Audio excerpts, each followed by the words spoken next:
Bismillahirrahmanirrahim. Assalamualaikum warahmatullahi wabarakatuh. Alhamdulillah nahmaduhu wa nasta'inu wa nastaghfiruh wa na'udzu billahi min syururi anfusina wa min sayyiati a'malina. May yahdihillahu fala mudhillalah wa may yudlil fala hadiyalah.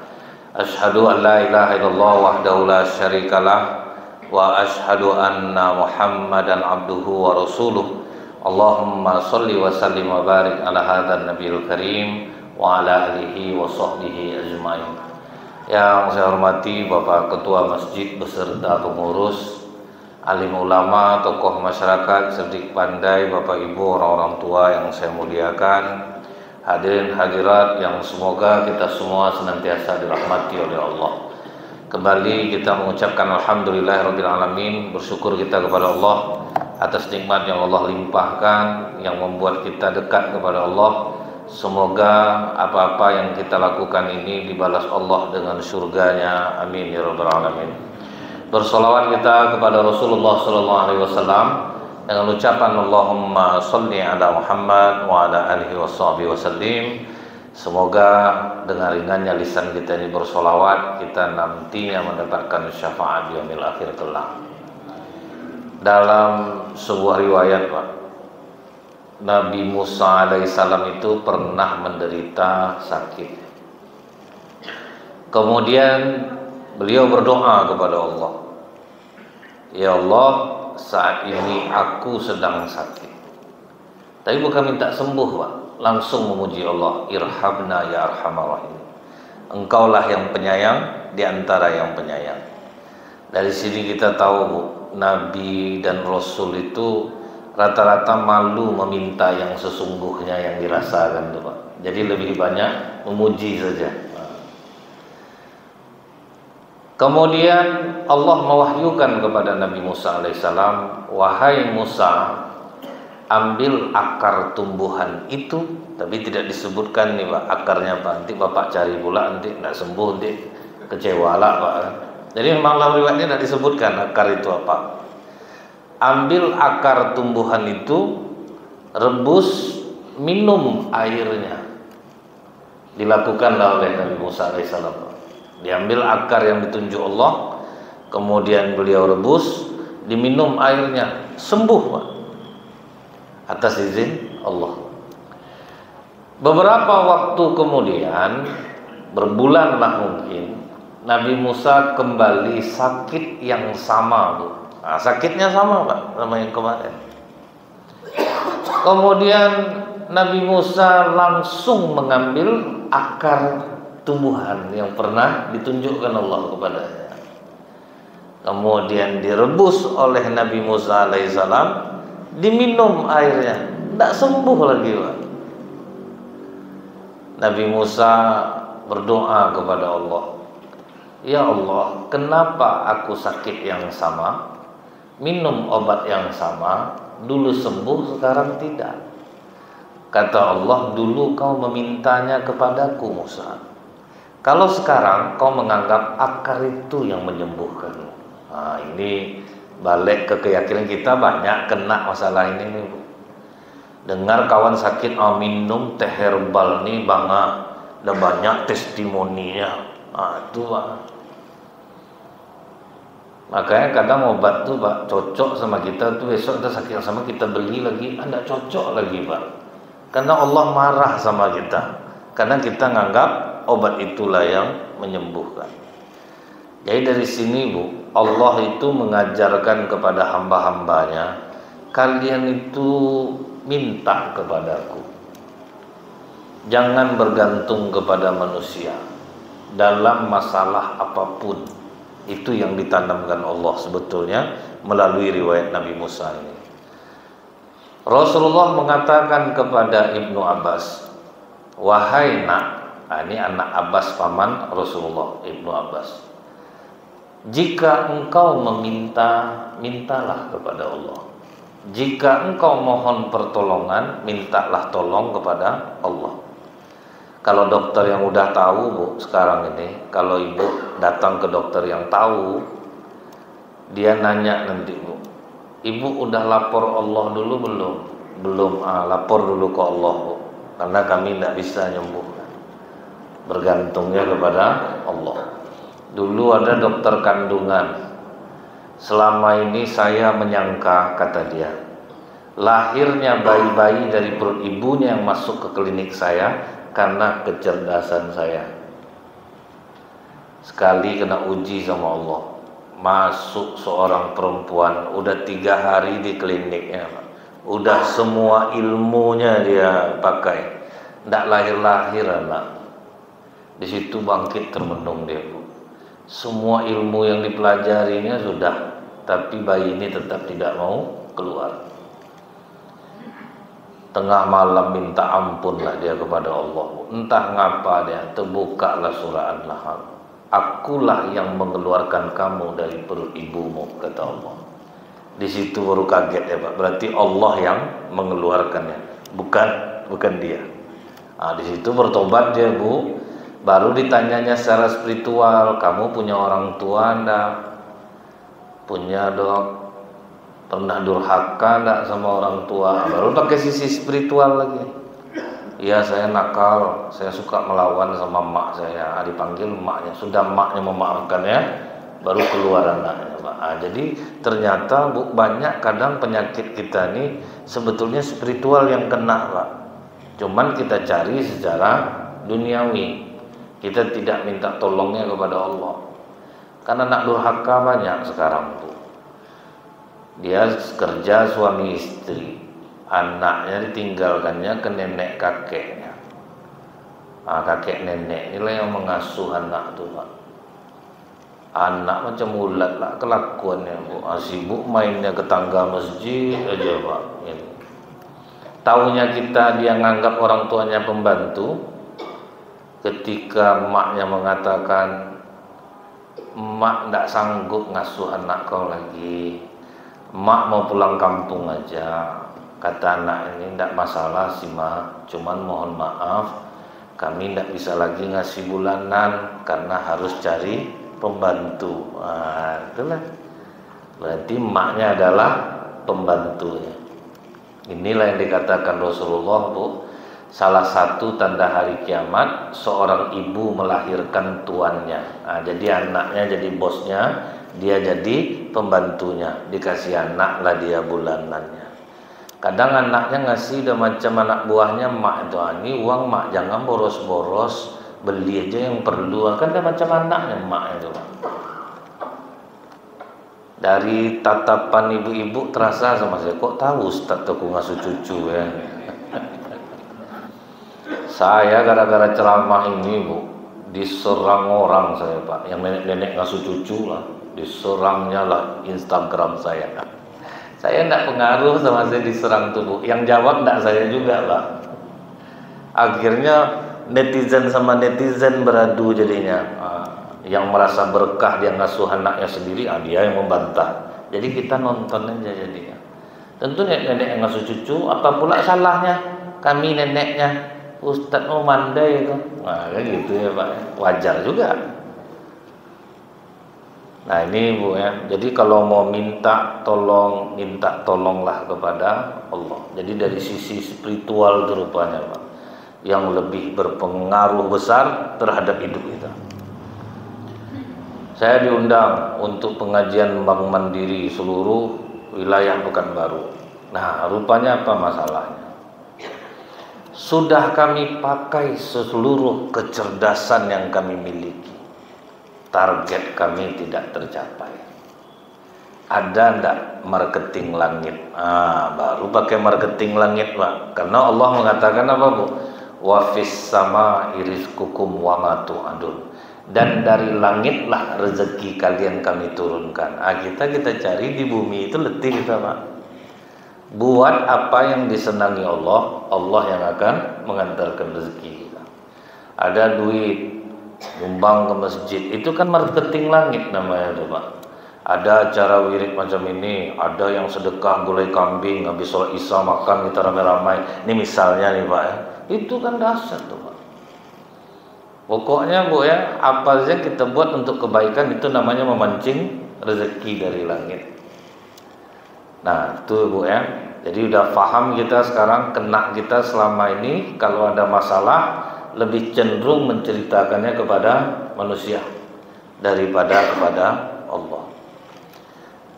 Kita ambil contoh lagi Bu. Sewaktu Nabi Musa alaihissalam dikejar oleh Firaun, jadi kan mendadak larinya Nabi Musa itu Pak. Dia kan tinggal sama Firaun. Adalah orang Israel sama orang Mesir berantem.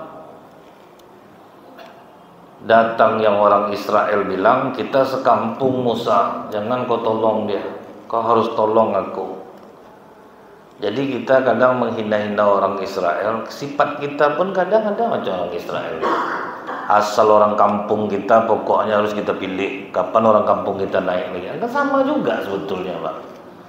Saya kalau wirid-wirid kampung tuh Bu ya. Ini anak kemenakan kita mau maju nih. Kapan lagi orang kampung kita duduk di Pekanbaru nih? Terdengar saya bapak tadi yang berbisik, kelakuan macam mantu maju lah. Nah, tapi rupanya karena sekampung tuh harus dipilih. Jadi perkataan orang Israel kepada Nabi Musa, kapan kau harus bantu Musa? Kita sekampung. Datang orang Mesir, kau memang orang Israel Musa, tapi kau dibesarkan oleh orang Mesir. Akhirnya jiwa primordial Nabi Musa keluar, jiwa kesukuannya keluar Pak. Dibantunya lah orang Israel, ditempelengnya lah orang Mesir Kipti ini. Mati tempat. Karena tenaga Nabi Musa itu sama dengan 10 orang laki-laki perkasa. Ditempeleng sedikit, mati langsung Pak. Mati di tempat. Disitulah Nabi Musa minta ampun kepada Allah atas kekhilafannya. Rupanya diburu oleh Firaun, lari tanpa ada uang Pak. Jadi dari sini kita tahu Bu, walaupun Nabi Musa itu kuat, perasaan takut itu tetap ada. Harus menyelamatkan diri itu tetap ada. Jadi tidak mau konyol gitu. Ini kadang harap jadi security. Kalau datang maling 5 orang, apa yang kamu lakukan? Saya lawan Pak. Bodoh kamu namanya tuh. Seharusnya apa yang saya lakukan Pak? Lari cari bantuan. Nah itu tibanya Pak. Jadi jangan konyol juga kita ini. Nah larilah Nabi Musa ke Madian. Waktu lari Nabi Musa itu Pak, itu pun pakai doa dia Pak. Dia tidak tahu kemana dia mau diarahkan. Ya Allah, tuntunlah aku kemanapun kau mau. Sampailah di Madian. Masih menggantungkan ke Allah juga. Sampai di Madian kelaparan. Duduklah Nabi Musa di bawah pohon. Berdoalah Nabi Musa, ya Allah, turunkanlah kebaikan kepadaku. Padahal aslinya minta apa Pak? Makan. Tapi yang disebut khair, kebaikan. Malu mau minta yang sesungguhnya itu Pak. Kita kadang kita aturlah Allah lagi kan Bu kan. Berilah kami rezeki ya Allah, kalau dapat ya Allah ya. Yang inilah yang tidak payah lah ya Allah. Kita tak ngatur Pak. Sedangkan para nabi dia berdoa tidak mau dia mengatakan yang sesungguhnya. Padahal Allah kan Maha tahu tuh Pak. Tapi itulah adab. Dia tidak mau meminta yang sesungguhnya. Terus diulang-ulang Nabi Musa doa itu Pak. Minta kebaikan, minta kebaikan. Habis berdoa minta kebaikan justru datang ujian. Ujiannya itu apa Bu? Ada 2 orang perempuan yang sedang membawa ternak hendak diberi minum. Tapi terhalang karena banyaknya laki-laki yang memberi minum ternaknya, maka perempuan itu menunggu. Nabi Musa kasihan. Dalam keadaan lapar itu didekatinya perempuan itu. Kalian dari tadi di sini lagi ngapa? Kami mau ngasih minum ternak kami, cuman laki-laki terlalu ramai. Bapak kalian mana? Bapak kami sudah tua. Jadi kamilah yang menolong bapak kami memberi minum ternak. Ya sudah biar saya bantu dalam keadaan lapar nolong orang lagi. Nampak oleh Nabi Musa bongkahan batu yang di bawahnya masih aliran sungai itu juga ada air yang banyak di sana. Diangkat Nabi Musa lah batu itu. Terkejut perempuan ini, batu sebesar itu mudah diangkat oleh Nabi Musa. Tapi Nabi Musa bukan MPO nih Pak, bukan tebar pesona pula, enggak. Memang Itu memang menjadi kebiasaan beliau, diangkatnya. Dikasihnya lah ternak perempuan diminum satu persatu sampai dapat kenyang semuanya. Setelah itu Nabi Musa kasih kepada perempuan di tali ternaknya. Nabi Musa duduk kembali di tempat semula. Berapa tambah kelaparannya kira-kira tuh Pak? Tidak minta upah, tidak ada bilang tolong nanti ya bang, tolong nih, tolong nanti kasihlah makan agak sepiring, tidak ada. Dan disinilah terbukti ketulusan Nabi Musa sebagai laki-laki, tidak genit. Kalau kita kan nolong, pokok dek ada apa-apa telepon aja bang. Abang kalau nolongnya memang hobi ya bang, kan inilah bang. Bapak ketawa karena nyata Pak. Payah Pak jadi laki-laki tulus tuh. Ingat saya dulu di Samratulangi itu ada orang jual gorengan banyak dulu tuh. Pasti yang cantik tuh yang ramai orang beli Pak. Yang nenek-nenek itu duduk aja Bu. Mengparah kita nih Pak.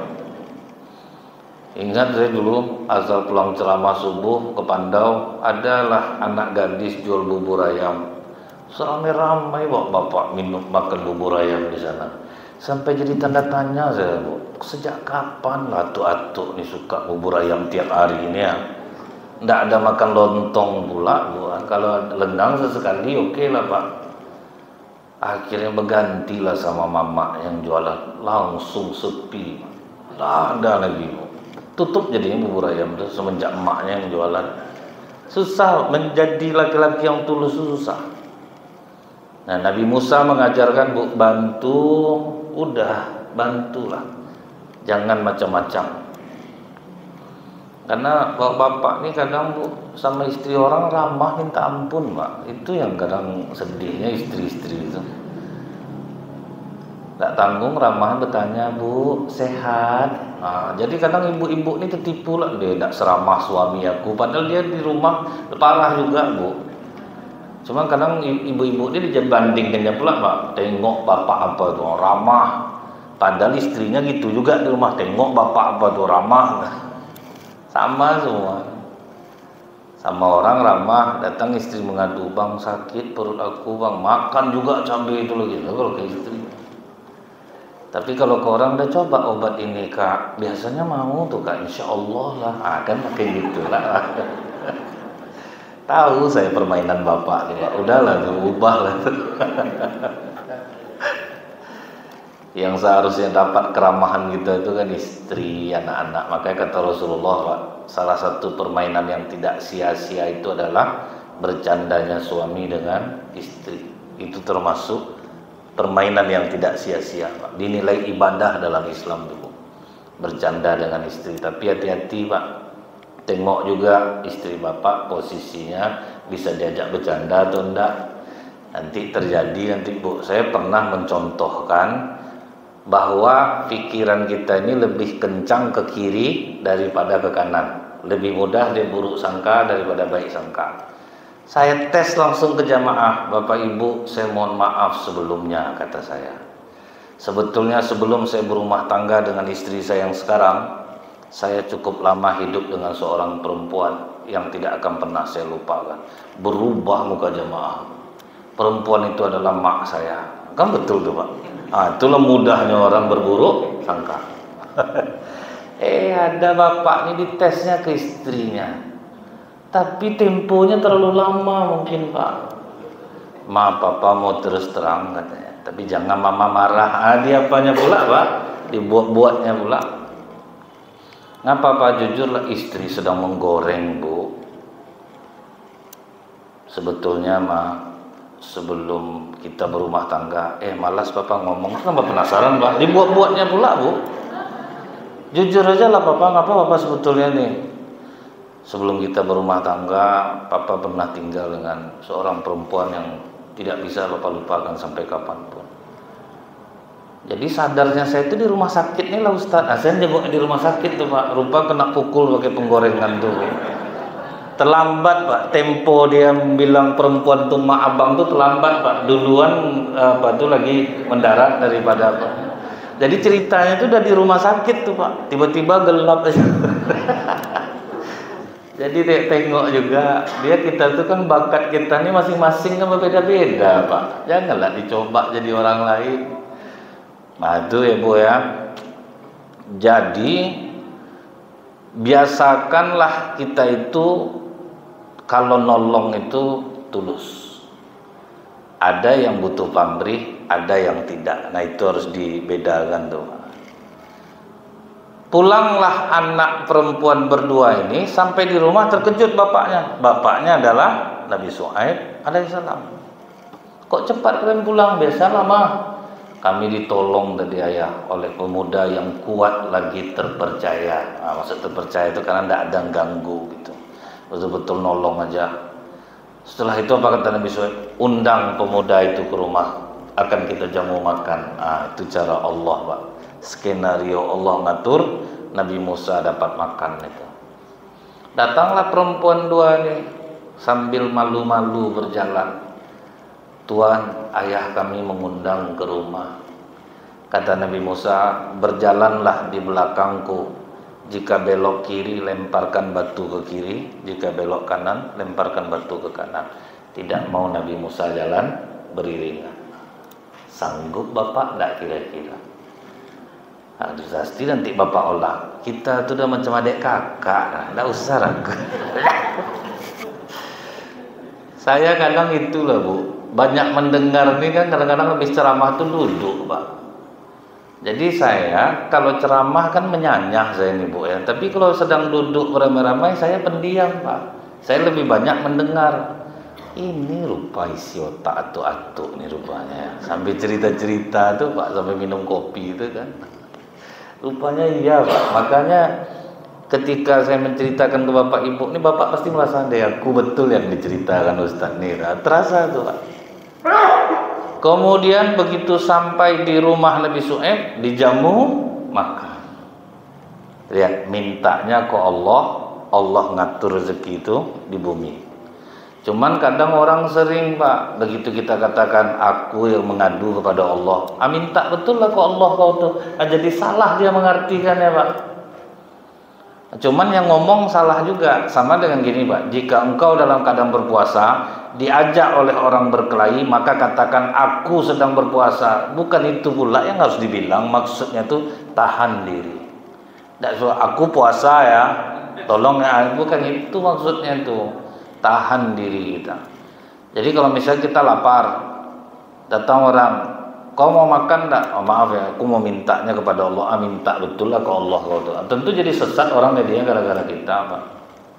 Tidak pula harus seperti itu. Ditawarkan orang ya udah, langsung aja. Alhamdulillah, oke aku mau.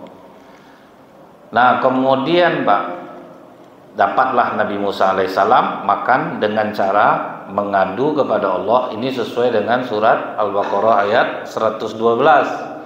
Bala man aslama wajhahu lillahi wa huwa muhsinun falahu ajrun inda rabbih wala khaufun alaihim walahum yahzanun.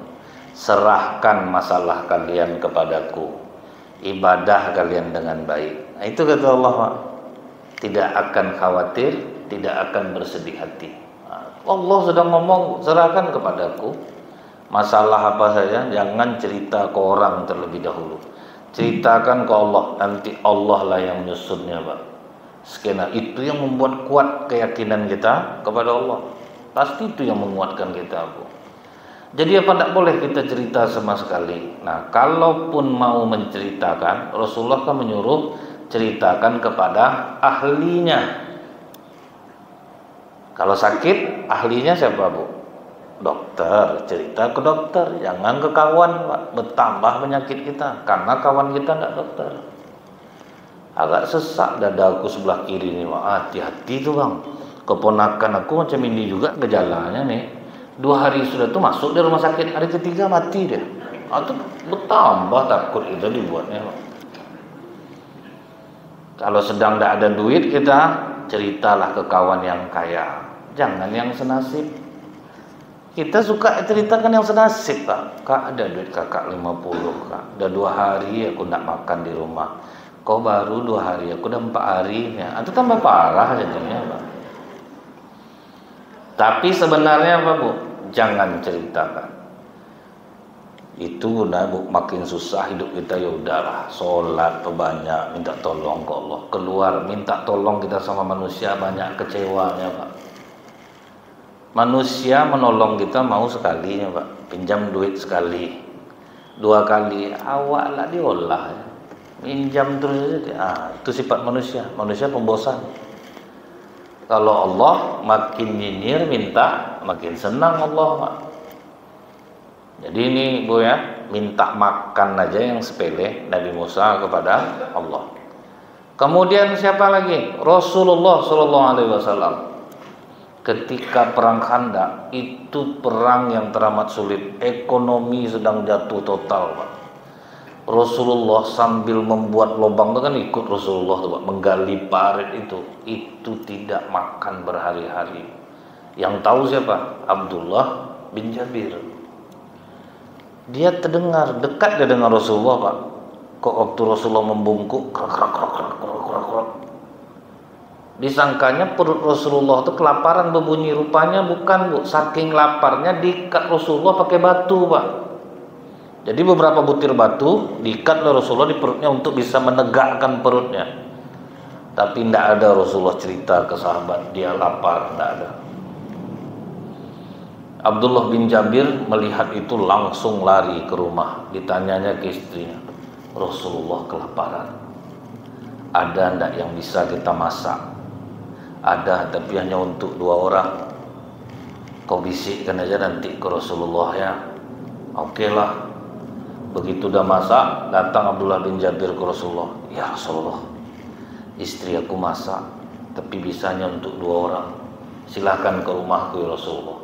Langsung diumumkan Rasulullah, wahai para sahabat, Jabir mengundang kita minum, Abdullah bin Jabir, silahkan kita ke sana. Pucat Abdullah bin Jabir Pak. Apa kata Rasulullah? Jangan ada yang membuka periuk sebelum aku datang, biarkan aku yang menakarnya. Disitulah terjadi keajaiban Rasulullah Sallallahu Alaihi Wasallam. 80 orang makan kenyang semua Pak, Rasulullah yang menyenduh. Baru terakhir Rasulullah Sallallahu Alaihi Wasallam. Untuk giliran makan umatnya dulu, dia belakangan. Nah, itulah sifat Rasulullah itu, apa ndak menjadi teladan seluruh umat Pak. Saya pernah mempraktekkan makan terakhir itu gagal saya Pak. Kejadian di area duta Pak. Pas masuk jam makan, saya suruhlah karyawannya itu makan. Rupa ndak ditinggalkan ya saya Pak. Tinggal bawang bombay lagi Pak. Waduh, padahal saya sedang lapar betul Bu. Temenung saya di jalan Pak. Sejak itu ndak mau saya lagi Bu. Gagal saya. Asal disuruh makan langsung cepat saya Pak. Nah, itu sepele Pak, susah ngamalkannya. Rasulullah Bu, jarak antara makan dan minum itu lama Pak. Makan dulu, setelah makan tuh ndak minum-minum, itu cukup lama baru Rasulullah minum. Ternyata baru terbukti sekarang dalam ilmu kedokteran itu menghindari begah Pak. Setelah saya nyampaikan ini, makan rupanya habis sisa. Tujuki saya Pak Ji minta, ingat kaji tadi Ustaz. Tak sanggup saya bagi itu. Tak bisa Pak ngamalkan itu Bu. Jadi Rasulullah sendiri ngajarkan apa Pak? Jangan terlalu banyak drama, jangan suka mengeluh-ngeluh. Padahal kalau Rasulullah bilang ada ndak yang mau ngasih aku makan, banyak orang mungkin mau ngasih makan. Tapi Rasulullah ngajarkan jangan pernah minta kepada manusia. Tapi ada yang berbuat baik, disitulah Rasulullah mengiyakan, dan dengan izin Allah makanan itu cukup untuk seluruh pasukan. Dan ini pula lah yang diamalkan oleh Abu Hurairah radhiyallahu anhu. Jadi ini berturut-turut Bu teladan ini. Abu Hurairah sedang lapar Pak, siang udah keluar, berdoa dia ke Allah, ya Allah, berikanlah aku kebaikan ya Allah. Lewat Umar bin Khattab Pak, alhamdulillah ya Allah, Umar yang kau utus. Rupanya Umar cuma nyapa aja Pak. Abu Hurairah, apa sini? Tidak ada, tegak aja Umar. Oh ya, aku duluan ya. Rupanya enggak Pak. Setelah itu Bu, terus berdoa, lewat Abu Bakar Siddiq. Oh alhamdulillah ya Allah, ternyata Abu Bakar yang kau utus. Tapi tetap tidak mau menceritakannya. Pas lihat Abu Bakar, Abu Hurairah apa? Tidak ada. Duduknya sini, aku duluan ya. Rupanya tidak juga baru Pak. Tetap tidak mau ngomong. Terus berdoa ke Allah. Sampailah Rasulullah SAW yang lewat. Abu Hurairah belum makan kan? Belum ya Rasulullah, ikut aku. Disangka Rasulullah mau ngajak dia makan langsung. Rupanya apa Bu? Aku ada makanan, pergi kau ke masjid, ajak seluruh ahlu sufah untuk datang makan. Nah, tujuannya Pak. Belum dia dikasih makan lagi, disuruhlah jemput ahlu sufah dulu Pak. Makan orang itu dulu. Tinggal kita untuk kita berdua lagi Abu Hurairah. Baru mereka makan. Jadi iman orang itu kuat-kuat itu kenapa? Terbukti semuanya Pak. Dengan mengandalkan kekuasaan Allah itu tuh enak hidupnya. Itu tuh yang membuat mereka tuh tegar dalam penderitaan. Nah kita ini kadang menjadikan sholat kita untuk mendapatkan duniawi, untuk mendapatkan rezeki. Akhirnya itulah Pak membuat sholat kita tuh tidak tenang. Besok pemilihan malam zikir bersama dulu tuh Pak. Supaya dapat dia besok. Diundang ustaz untuk berdoa. Ustaz penjilat lah Bu. Doanya ya Allah ya Rahman ya Rahim, bercahayakanlah nama Bapak ini di kotak TPS nanti, sehingga mata orang hanya tertuju kepada namanya. Itu geli saya dengarnya. Saya bilang berapa amplopnya macam itu betul doa. Jadi kadang itu tuh yang susah tuh Pak. Dijadikan amalan akhirat itu untuk membeli dunia. Nah disinilah Bu ya, sahabat tuh dalam keadaan miskin, susah semua, tegar karena nikmat mereka tuh bersama Allah, tidak ngaruh sama dia. Saya lihat ada ibu-ibu di Palestina yang kematian anaknya. Terima kasih ya Allah, kau telah menghadiahkan syahid untuk anak-anakku. Terima kasih ya Allah. Nah, jadi kita kan menganggap itu penderitaan Pak. Bagi mereka itu suatu rahmat bagi mereka. Mereka bisa melihat kenikmatan di balik sebuah musibah. Kemudian Bu, apa yang dilakukan oleh Abu Hurairah Rasulullah, para nabi dan rasul itu pula lah yang ditiru oleh para ulama. Jadi kalau kita lihat di kitab Sofahatul Sobirul Ulama karya Fathul Gudah Bu, ada nama ulama itu Al-Qadi Abu Bakar Muhammad bin Abdul Baqi. Dia itu pernah belajarnya di Mekah. Dapat ujian Pak. Duit tidak sampai, orang tuanya tidak sanggup membiayai dia. Dia udah menahan lapar selama beberapa hari. Tapi ingat Bu, dia ingat Rasulullah, para sahabat tidak pernah mengeluhkan laparnya kepada manusia. Dia terus berdoa kepada Allah beberapa hari itu. Tetap tidak ada jalan keluarnya Pak. Jalan keluar yang dikasih Allah ujian pula rupanya. Dia pas jalan pulang, dapatlah dia kalung mutiara di dalam kantong sutra yang berwarna merah. Dibawanya lah pulang mutiara ini. Tidak lama setelah itu dengar orang Pak memanggil-manggil. Masyarakat kalau ada yang menemukan kalung sutra saya dalam kantong sutra berwarna merah, kalung mutiara saya berikan 500 dirham. 500 kali 90.000 lumayan uangnya Pak, hampir 5 juta juga. Alhamdulillah ya Allah, inilah mungkin jalan Engkau memberi aku makan dengan menemukan barang ini. Dah senang hatinya dapat uang sebanyak itu Pak.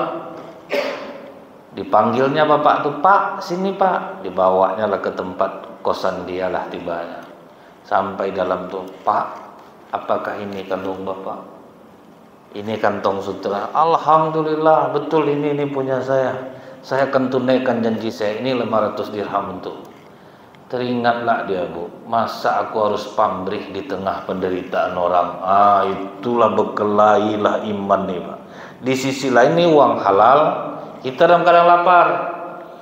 Tapi apakah mungkin aku akan mengambil uang orang dari kesusahan yang dia alami? Itulah dipikirkannya. Akhirnya menangis, dia tolak, "Pak, cepat keluar dari rumah saya." "Enggak, pokoknya ambil uang nih." "Enggak, mohon maaf saya Pak, bawa uang Bapak."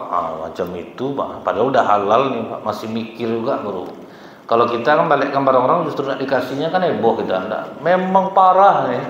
Dapat barangnya enggak terkasih sama dia. Itu susahnya tuh Bu.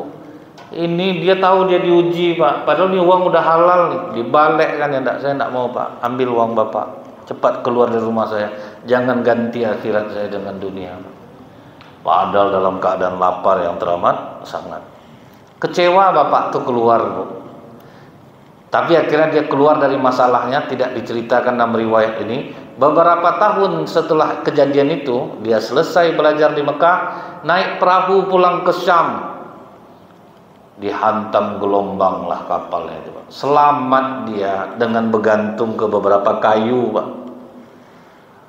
Teringat ya, mungkin ini balasan dari kebaikan dia dulu. Selamat dia di laut, kemudian dia menepi sampailah ke sebuah desa.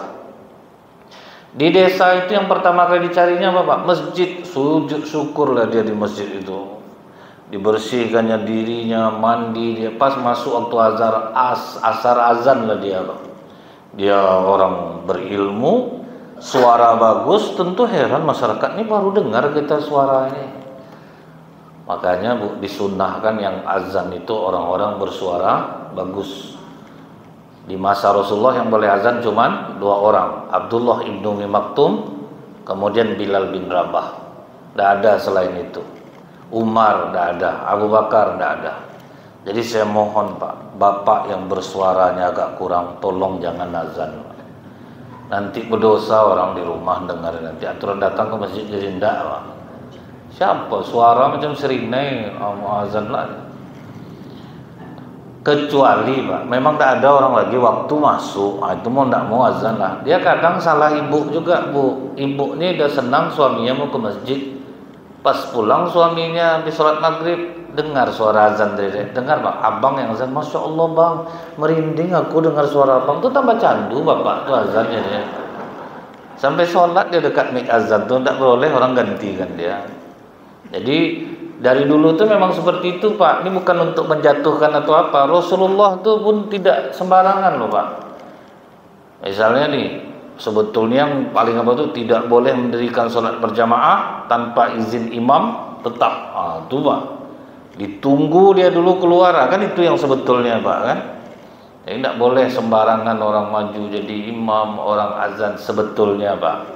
Cuma di masyarakat kita tuh mungkin hari ini belum bisa kita amalkan, suatu saat mana tahu ada yang tetap terus bisa. Lebih baik yang bersuara bagus, pengaruhnya besar. Nah jadi begitu dia azan, ramai orang datang ke masjid. Setelah sholat asar ditanya-tanya orang, dibilang dia dari Mekah, dia belajar di Mekah. Oh kalau begitu mungkin ini sudah skenario Allah nih Ustadz sampai di sini. Tolong ajarkan orang kampung kami biayai hidup Ustadz selama di sini. Ajarkan kami sholat yang benar, ajarkan kami agama, ceramahi kami. Setelah lama Ustadz itu di sana, orang kampung takut kehilangan dia. Ustadz, di kampung kami ini ada anak perempuan cantik, anak yatim, orang kaya. Ustadz nikah ya sama dia, dipaksa oleh masyarakat. Akhirnya udah saya coba ta'aruf dulu. Setelah ta'aruf rasa-rasanya cocok, baru ke tahap nazar, boleh saling melihat. Jadi boleh perempuan itu membuka cadar atau membuka jilbabnya untuk dilihat kepada orang yang menjadi calon suaminya. Pas dia membuka jilbabnya itu terkejutlah Al-Qadi Abu Bakar Muhammad bin Abdul Baqi ini melihat kalung yang dipakai perempuan itu. Sampai keluarga perempuan itu bilang, Ustadz mata kemana nih? Masa tidak ke wajahnya, masa kalung dilihat? Langsung kata Ustadz tuh, kalung ini mengingatkan aku dengan suatu peristiwa beberapa tahun yang lalu. Pernah ada bapak kehilangan persis kalungnya seperti ini dalam kantong sutra yang berwarna merah, dan aku yang menemukannya. Langsung takbir keluarga perempuan ini, berarti kaulah yang sering diceritakan bapak perempuan ini dulu. Dialah yang kehilangan kalung yang kau temukan itu, sampai dia berharap mudah-mudahan Allah menjadikan kau menantu dia. Akhirnya itu yang membuat kau sampai kemari. Jadi yang payah-payah jodoh, jujur-jujur aja lah hidup.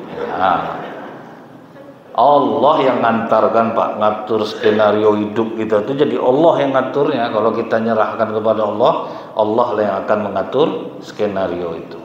Jadi mudah-mudahan ini membuat kita semakin yakin dengan kekuasaan Allah dan membuat kita semakin dekat dengan Allah. Subhanakallahumma bihamdika asyhadu an la ilaha illa anta astaghfiruka wa atubu ilaik. Assalamualaikum warahmatullahi wabarakatuh.